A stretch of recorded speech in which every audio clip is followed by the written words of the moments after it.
할렐루야. 오늘 저는 믿음으로 나아가라. 따라합시다. 믿음으로 나아가라. 우리 여호수아서 한번 읽을게요.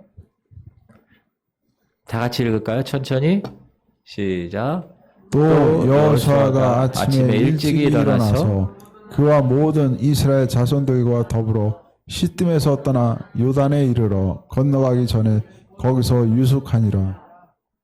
사흘 후에 관리들이 진중으로 두루다니며 백성에게 명령하여 이르되 너희는 레위 사람 제사장들이 너희 하나님 여호와의 언약궤에 매는 것을 보거든 너희가 있는 곳을 떠나 그 뒤를 따르라. 그러나 너희와 그 사이 거리가 2000 규빗쯤 되게 하고 그것에 가까이 하지는 말라. 그리하면 너희가 행할 길을 알리니 너희가 이전에 이 길을 지나보지 못하였음이니라 하니라. 여호수아가 또 백성에게 이르되 너희는 자신을 성결하게 하라. 여호와께서 내일 너희 가운데 기이한 일들을 행하시리라. 여호수아가 또 제사장들에게 말하여 이르되 언약궤를 메고 백성 앞에 건너라 하매 곧 언약궤를 메고 백성에 앞서 나아가니라. 아멘. 오늘 본문을 보면 지금 여호수아와 하나님의 백성들이 요단 동편에서 요단강을 건너 요단 서편의 가나안을 향하여 가고 있는 그런 상황입니다. 가나안 정복이라는 큰 과제가 지금 앞에 서 있습니다. 자, 가나안 땅의 정복은 하우링 좀만 줄여주실래요? 단순히 가나안 땅의 정복은 여러분 전쟁하고 그 땅을 빼앗는 것이 아닙니다. 그것은 하나님께서 이 이스라엘 백성들 조상들에게 언약하신 약속의 그 땅을 취하고 하나님께서 허락하신 그 땅에서 살아가는 거룩한 하나님의 과업입니다. 이건 하나님의 과업이라는 것. 이스라엘 백성들이 그곳에 들어가긴 하지만 그것은 하나님의 거룩한 과업이다. 이 중차대한 사명 앞에 여호수아가 앞에 제일 먼저 섰어요. 그리고 우리가 1장에서 배운 것처럼 그래서 하나님 뭐라고 그러십니까? 강하고 담대하라. 그렇게 말씀하세요. 그리고 이제 오늘 3장에서 이제 요단을 건너야 돼요. 요단 강을 건너요. 지금 요단강 동편에 서서 약속의 땅 저 서편을 향하여서 이제 필연적으로 가야 되는 그런 상황입니다. 요단강은 인간의 힘으로는 건널 수 없는 강입니다. 지금 오늘 본문에 보면 시기적으로 지금 이 타이밍은 강물이 많이 있는 범람하는 때라고 이야기했습니다. 자, 1년 중에서 요단 동편에 기다리게 하셨다가 좀 더 기다리게 하지 않고 하필이면 강물이 가장 많이 범람하는 이때를 하나님께서 택하셔서 백성들에게 건너가라고 하셨습니다. 그 이유가 뭘까? 그 이유는 하나님 자신이 그 요단강에서의 사역, 승리의 사역을 보여주시기 원하고 계셨기 때문입니다.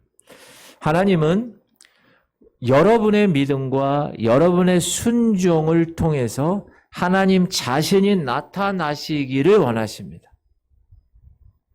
이 교회를 통하여 하는 그 사역이 교회가 하는 일이지만 성도들이 하는 일이지만 하나님 자신이 보여주시기 원하시는 그 사역이라는 것입니다. 그래서 요단을 걷는 것은 그들이 걷는 것이 아니라는 거예요.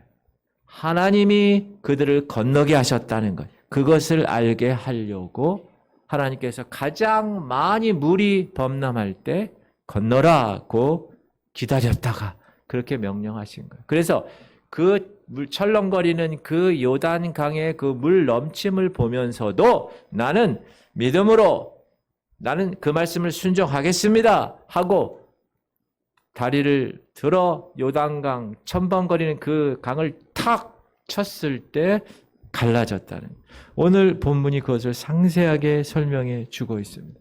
자, 이제 위에서부터 내려오는 물은 그쳤어요. 그리고 그 물이 쌓이는 거예요. 바로 앞에서.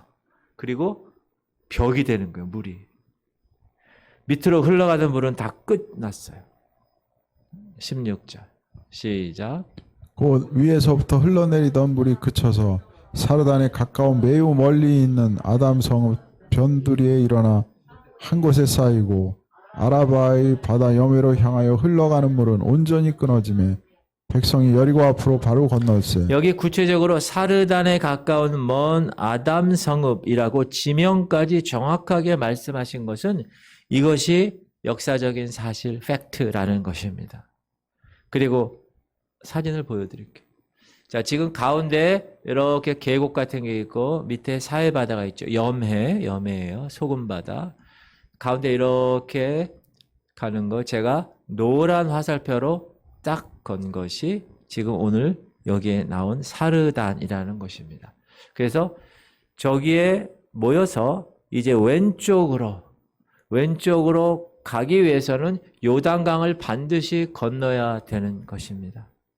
지금 지명까지 정확하게 말씀하고 있습니다. 자, 하나님은 이 강을 바닥을 마르게 하셔서 걷게 하셨다는 거예요.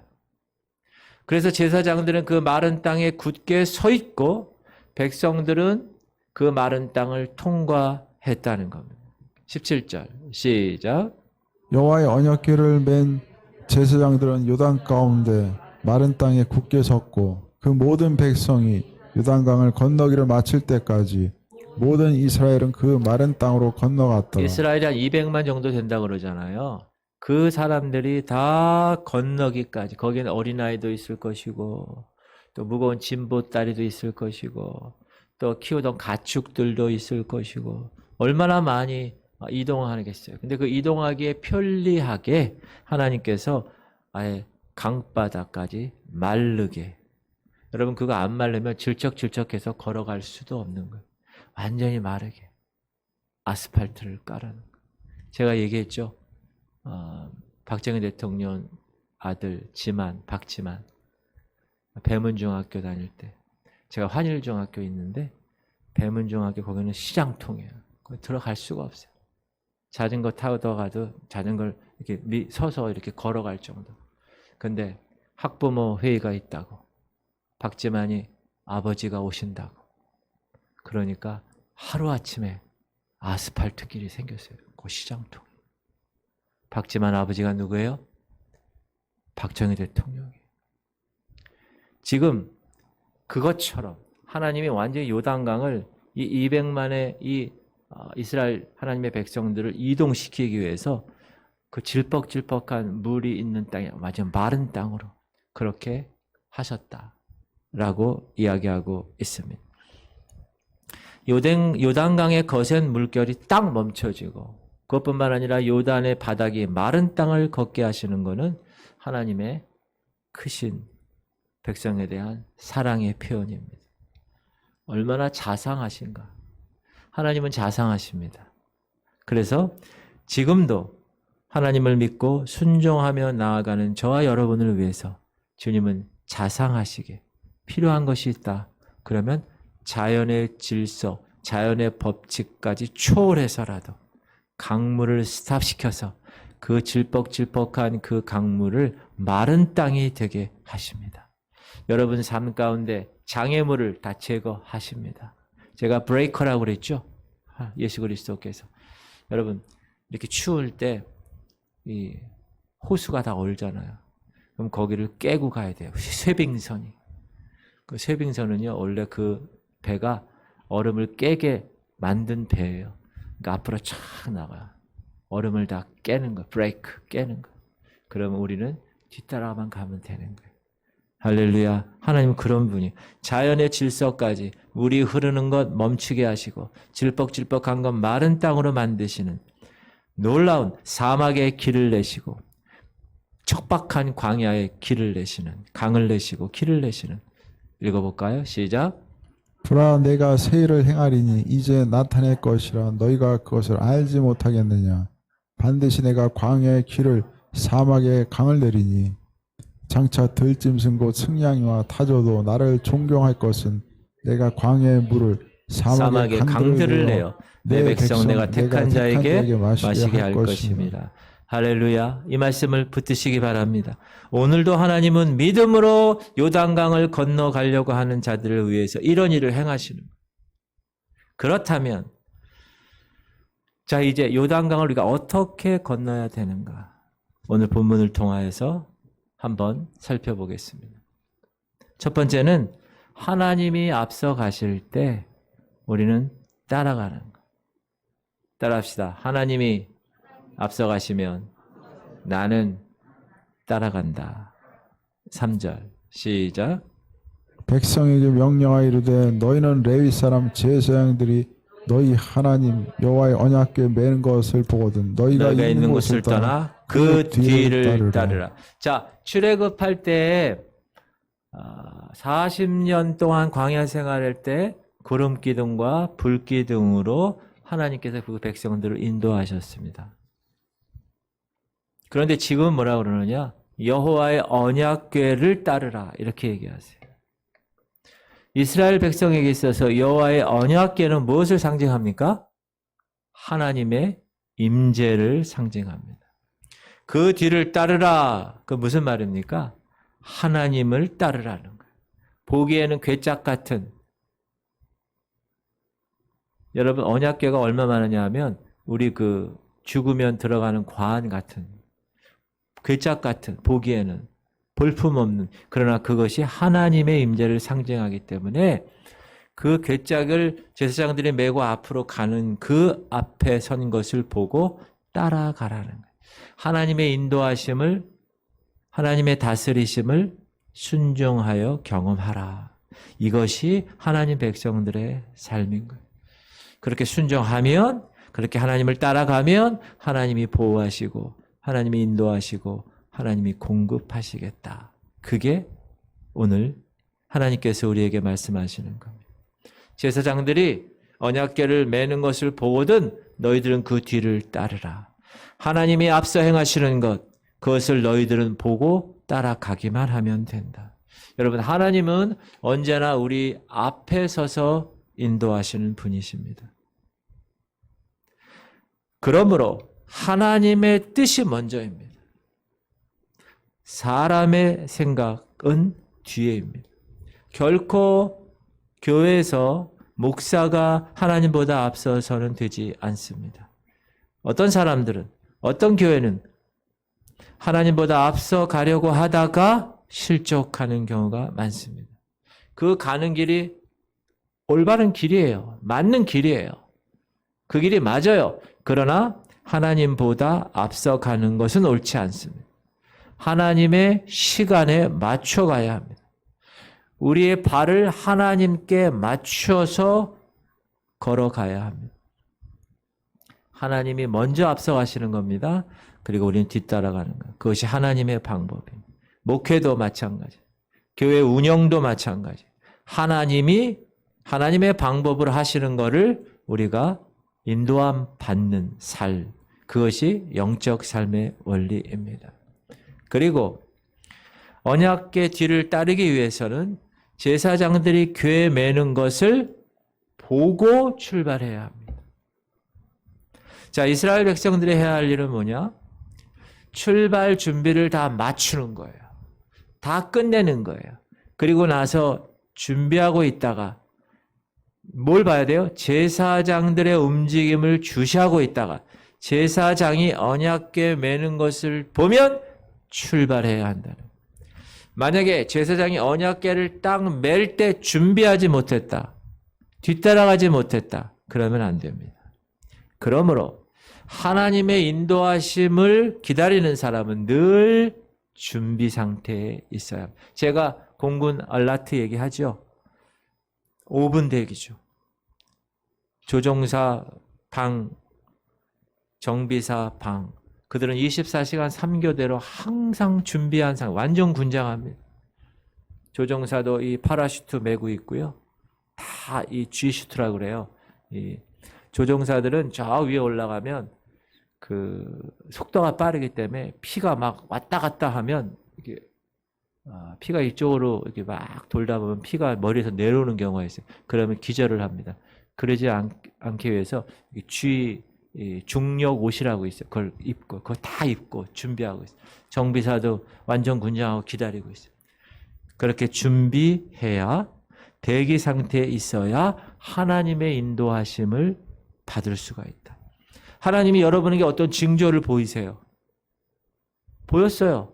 근데 여러분이 준비할 수가 없어요. 출발할 수 있는 준비가 되어 있지 않았어요. 그러면 하나님이 그 일을 행하실 수가 없습니다. 그 일은 여러분이 해야 되는데 여러분이 준비가 되어 있지 않으면, 그러므로 하나님의 신호를 주의 깊게 바라보고 성령의 음성에 항상 민감할 수 있어야 됩니다. 그래야 하나님이 여러분을 통하여, 이 교회를 통하여 행하실 일들을 우리가 따라갈 수 있는 거예요. 하나님을 따라서. 그래서 우리가 항상 영적인 준비가 돼요. 이 교회도 말씀, 기도, 성령의 그 영적 준비가 되어져야 하나님이 이제 때가 돼서 딱 일을 시키면 예스 하면 딱 가서 해야 됩니다. 그때 가서 옷 입고 아이고 빨리 가야 되는데 절대 그렇게 될 수가 없습니다. 자, 언약궤를 따를 때 하나님의 지침은 거리를 두고 따라가야 된다고 얘기합니다. 시작. 그러나 너희와 그 사이의 거리가 2,000 규빗쯤 되게 하고 그것에 가까이 하지는 말라. 그리하면 너희가 행할 길을 알리니 너희가 이전에 이 길을 지나보지 못하였음이니라 하니라. 여러분, 2,000 규빗이 어느 정도 거리인지 아세요? 한 규빗이 몇 센치예요? 목사님, 그걸 제가 어떻게 압니까? 한 규빗은 여기서부터 여기까지 한 규빗이에요. 그러니까 여러분 시간 많이 되시면 2,000번 한번 재보세요. 하나, 둘 이렇게. 2,000번 규빗을 재면 1km 정도 됩니다. 약 1km. 우와, 1km? 한강다리가 한 2km 정도 되죠. 1점 몇 km. 그렇게 거리가 있나? 그 정도 떨어져 있어야 된다. 가까이 하면 안 된다네. 그래야 그 정도 떨어져야 행할 길을 알리라 말씀하셨습니다. 여러분, 하나님이 가시는 길을 알기 위해서는 일정한 거리가 필요합니다. 이 말씀은 우리에게 중요한 교훈을 줍니다. 어떤 때는 우리가 믿음으로 한다 그래요. 이 교회도 마찬가지, 목사도 마찬가지. 믿음으로 하는데 너무 조급할 때가 있습니다. 하나님의 인도하심과 내 입장이 혼돈될 수가 있어요. 성령께서 주시는 감동하고 내 생각이 혼돈될 수도 있어요. 그래서 항상 적당한 거리를 두고 하나님의 인도하심을 내가 확인한 후에 내가 따라가야 되는 겁니다. 그 이유를 4절 하반절에서 이렇게 얘기합니다. 시작. 너희가 이전에 이 길을 지나보지 못하였음이니라 하니라. 너희가 이전에 이 광야, 가나안 이 길을 너희들 지나보지 못했잖아. 여러분, 우리 인생은 언제나 지나가 보지 못한 길을 가는 삶입니다. 그렇죠? 다 아는 길을 가는 사람은 아무도 없어요. 자기 앞길을. 그러면 다 성공하죠. 알지 못하는 길을 걸어가기 때문에 시행착오를 합니다. 그래서 내 생각대로 되지 않아서 어떻게 합니까? 힘들어하는 경우도 있습니다. 그러나 하나님이 앞에서 인도하심을 내가 졸졸 뒤따라가면 염려할 것이 없습니다. 그곳이 비록 사망의 음침한 골짜기라도 하나님이 앞서가시면 두려울 것이 없습니다. 일정한 거리를 두게 하신 이유는 뭐냐? 하나님을 경외하기 위한 마음을 준비하라는. 그러므로 우리가 이 땅에서 살아가는 이 성화의 삶, 이 구별된 삶을 통해서 우리가 가장 기본적으로 가져야 되는 마음이 뭐냐? 하나님을 두려워하는 마음, 경외하는 자세. 그래서 하나님의 성전을 구별할 줄 알아야 돼. 하나님의 날 주일을 구별되게 지킬 수 있어야 돼. 하나님의 것인 11조와 헌물을 구별되게 봉헌할 수 있어야 돼. 그게 다 하나님을 존경하는, 하나님을 경외하는 자세에서 나오는 겁니다. 자, 하나님은 우리를 자녀 삼아 주셨죠? 애들이 어렸을 때는 어떻게 해요? 아들, 딸들이 아버지 무릎에 앉아서 놀기도 하고, 그쵸? 아버지가 태워주는 비행기를 막 이렇게도 하고 재밌게 놀기도 합니다. 그러나 일단 아버지가 아버지의 권위를 가지고 자녀에게 말할 때는 아버지 앞에서 겸손하게 자녀들은 어떻게 합니까? 경청해야 합니다. 무릎을 꿇고 그 아버지가 하시는 말씀을 들을 수 있어야 됩니다. 두려운 마음으로. 우리가 드리는 예배 요소도 마찬가지.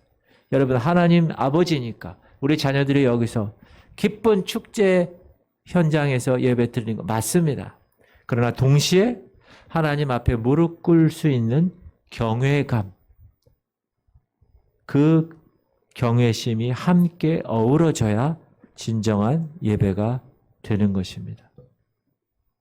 우리는 예배를 통하여서 그 하나님의 자상하시고 사랑스러운 것도 경험하지만 그 하나님의 위엄과 권능을 배울 수가 있는 것입니다.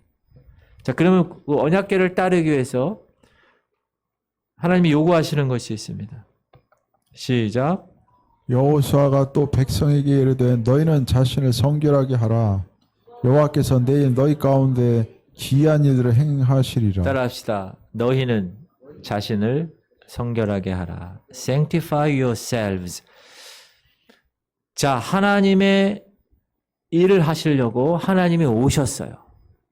근데 하나님이 오시려면 여기 있는 존재들이 다 성결해야 합니다.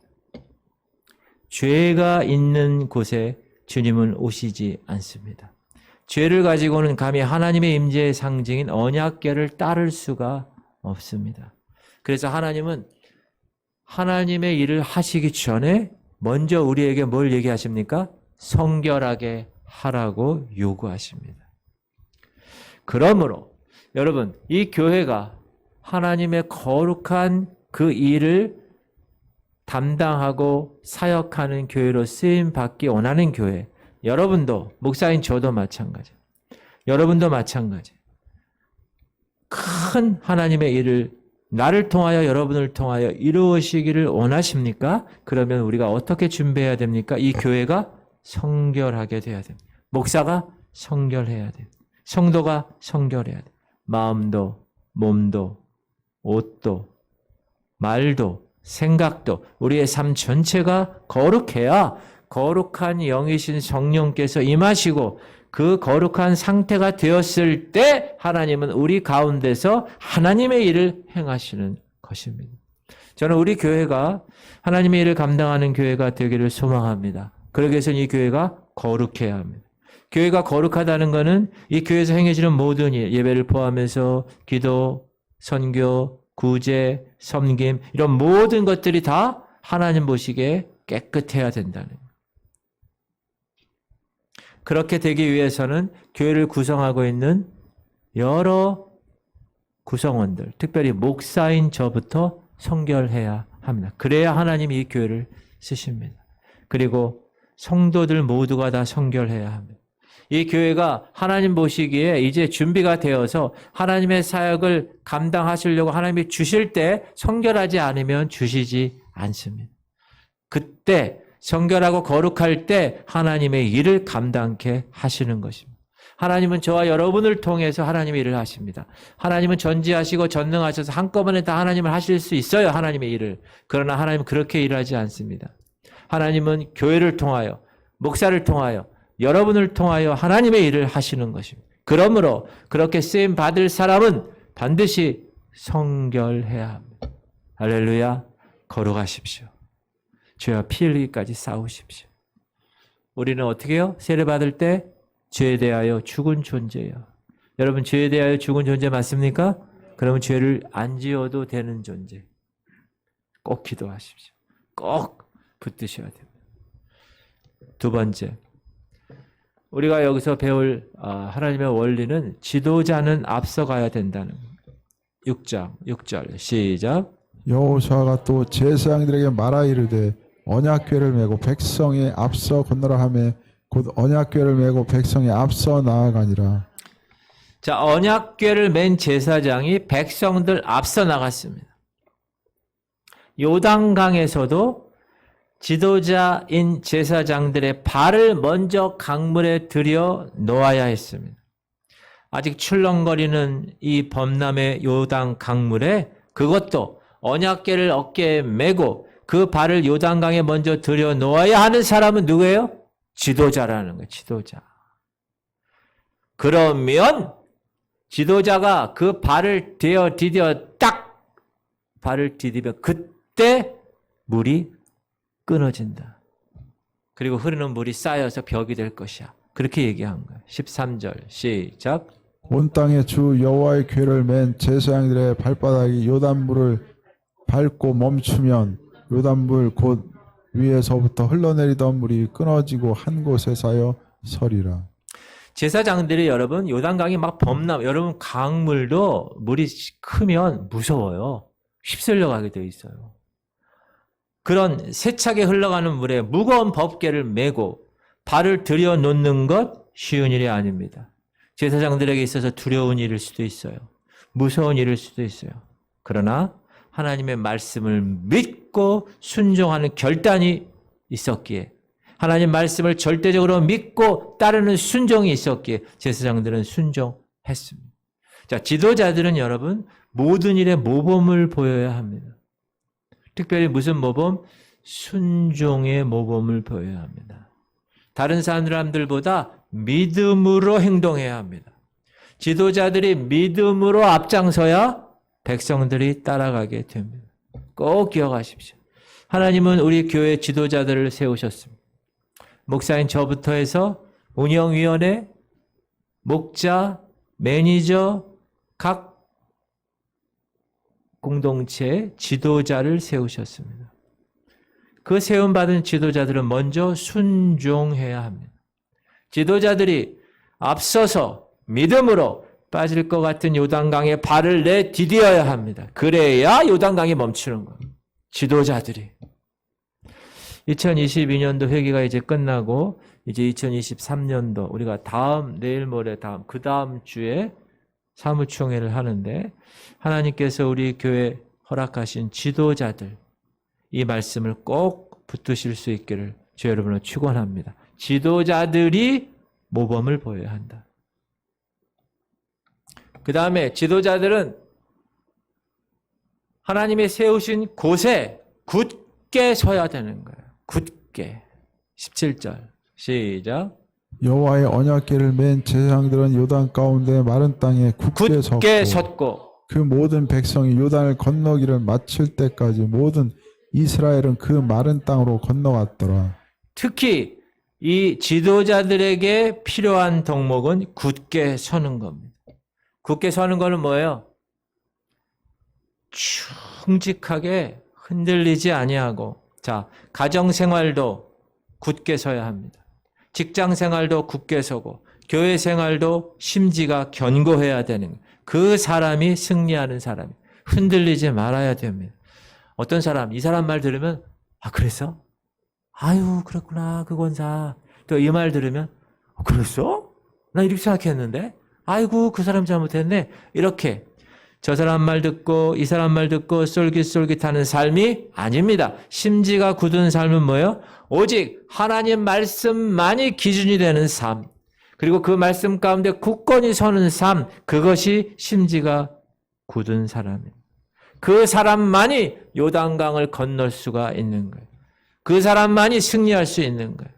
언약궤를 맨 제사장들은 백성들이 요단을 다 건너기까지, 몇만 명이요? 200만 명이 다 건너기까지 그냥 그 자리에 서 있는 거예요. 어디에? 요단강에 서 있는 거예요. 목사님 언제까지 서 있나요? 따라합시다. 백성들이 다 건널 때까지. 그때까지 쓰는 거예요. 굳게. 아마 백성들은 여러분 막 겁나서 막 걸어갔을 거예요. 그 요단강이 말라가지고 길이 났으니 두려웠을 거예요. 하나님 능력을 보고 감탄도 했겠지만 또는 야, 이 강물이 이거 내려오면 어떻게 되는 거야? 두려움. 그래서 빨리 건넜을 거예요. 그러나 언약궤를 맨 제사장들은, 교회의 지도자들은 어떻게 되는 겁니까? 백성들이 다 건너기까지 그 요단강 그 자리를 굳게 지키고 서 있어야 돼. 그들이 굳게 서 있었기 때문에 백성들은 마른 땅을 지나갈 수 있던 거예요. 언제까지 굳게 서야 한다고요? 따라합시다. 하나님이 그만두라고 하실 때까지. 그때까지 그냥 서 있는 거예요. 시작. 여호와께서 여호수아에게 말씀하여 이르시되 증거궤를 맨 제사장들에게 명령하여 요단에서 올라오게 하라 하신지라. 딱 때가 됐어요. 하나님이 여호수아에게 얘기하는 거예요. 그리고 여호수아가 백성에게 시작. 여호수아가 제사장들에게 명령하여 이르기를 요단에서 올라오라 하매 백성이 다 건넜어요. 백성이 다 건넜어도 지도자들은 제사장은 아직도 그 자리에 굳게 서 있어야 합니다. 왜? 명령이 없으니까 아직. 여호수아도 거기 하나님의 명령이 있을 때까지 기다렸고 제사장들도 여호수아의 명령이 있을 때까지 기다렸습니다. 이제 때가 되어서 하나님이 여호수아에게 야 됐다 이제 가라. 여호수아도 제사장들에게 이제 됐습니다. 갑시다. 명령할 때까지 제사장들은 요단에서 계속 그 자리를 지켰던 것입니다. 굳게 선다. stand firm. 얼마나 귀한 말인지 몰라요. 그 자리에 하나님이 말씀하신 그 말씀에 순종하며 세상이 어떻든지 그 자리에 그대로 굳게 서는 것. 얼마나 감동의 대목이에요. 여호수아는 하나님께 철저히 순종했고 제사장은 여호수아에게 철저히 순종한 것입니다.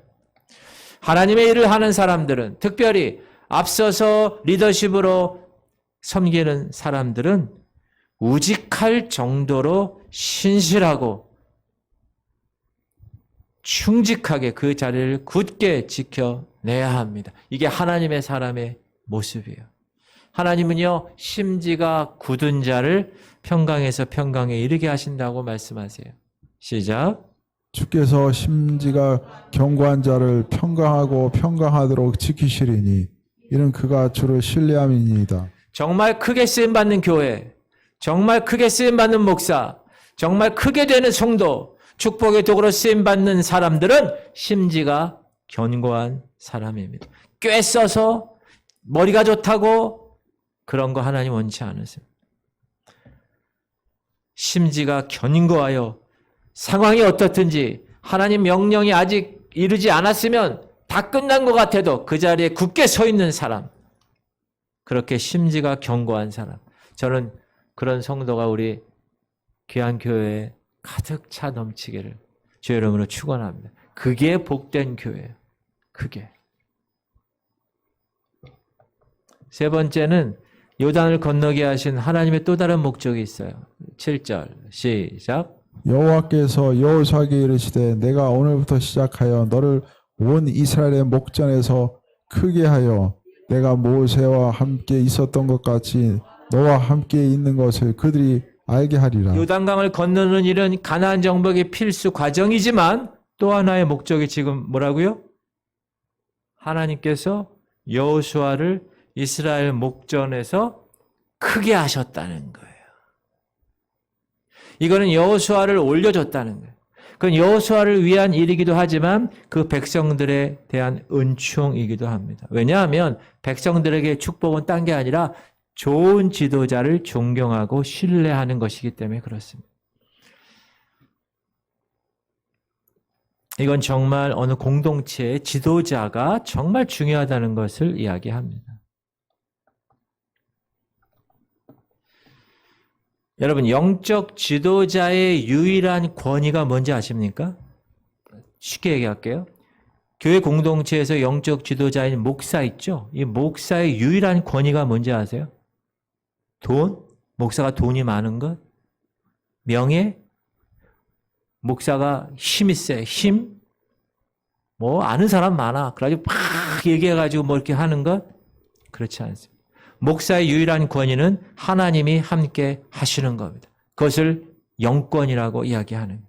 하나님이 기적으로 요단을 건너가게 하신 것은 하나님이 지도자 여호수아와 함께 하시는 것을 백성들이 알게 하기 위한 것입니다. 우리 목사님 하는 일 보니까 과연 하나님이 함께 하셔. 우리 목사님 저 삶을 보니까 정말 하나님이 함께 하시는구나. 이것이 목사인 저에게 하나님이 하시는 일입니다. 그런데 반대가 돼서 저 목사 하는 거 보니까 저거 내가 따라가야 돼. 이렇게 되는 경우가 생긴다. 그러면 그 교회 공동체의 영권은 완전히 무너지는 것입니다. 오늘 본문에서도 하나님은 여호수아를 그 백성들 앞에서 크게 하셨습니다. 시작. 그날에 여호와께서 모든 이스라엘의 목전에서 여호수아를 크게 하시매 그가 생존한 날 동안에 백성이 그를 두려워하기를 모세를 두려워하던 것 같이 하였더라. 백성이 여호수아를 두려워할 정도가 됐다는 거예요. 그 얘기는 뭡니까? 여호수아가 하나님을 대신한 존재로 인정받았다는 거예요. 여러분, 조직이나 공동체나 이 나라가 잘 되려면 지도자를 존경하고 그 지도자를 중심으로 해서 하나가 되어야 합니다. 만약에 공동체 멤버들이 다 각기 자기 소견대로 행합니까? 그러면 그 조직은 무너지고 마는 거예요. 그러므로 지도자를 믿고 따르는 것이 가나안 정복의 필수 요인이었다. 만약에 지도자 믿지 않고 그냥 그 명령 순종하지 않으면 가나안 정복은 불가능한 일이 되는 거예요. 그러므로 하나님이 여호수아에게 명령했고 여호수아가 제사장에 명령했고 백성들에게 명령했고 그 명령이 순종되어질 때 요단강을 건너게 하는 기적이 그들에게 경험되어졌다. 할렐루야. 그래서 그 백성들로 하여금 지도자 여호수아를 믿고 순종하게 만든 거예요. 저는 이 교회 목사로서 성도들이 저 목사님을 내가 정말 믿어.